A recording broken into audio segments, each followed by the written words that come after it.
कहवा से कलसयावई कहवा के पानी जी, कहाँ के सुहागिन बुआ कलसा गोठई जाई जी, कहाँ के सुहागिन बुआ कलसा गोठई आई जी।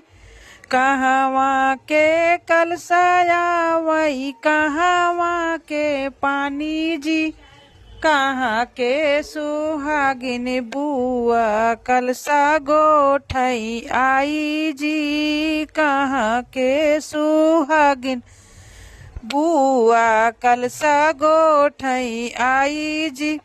कहवा के कलसयाऊ कहवा के पानी जी, कहाँ के सुहागिन बुआ कलसा गोठई आई जी।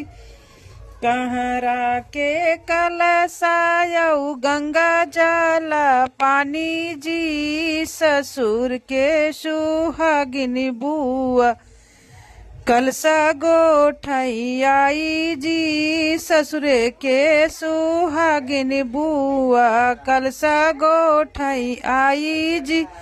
कहरा के कलसयाऊ गंगा जल पानी जी, ससुर के सुहागिन बुआ कलसा गोठई आई जी, ससुर के सुहागिन बुआ कलसा गोठई आई जी।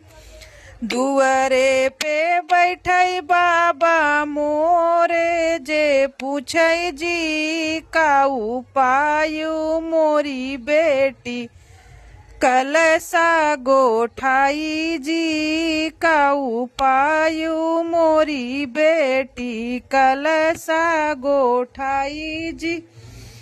1 किलो चाउर पाए पाव किलो दाल जी, रुपया या ठन्नी पाए कलसा के गोठाई जी, रुपया या ठन्नी पाए कलसा के गोठाई जी।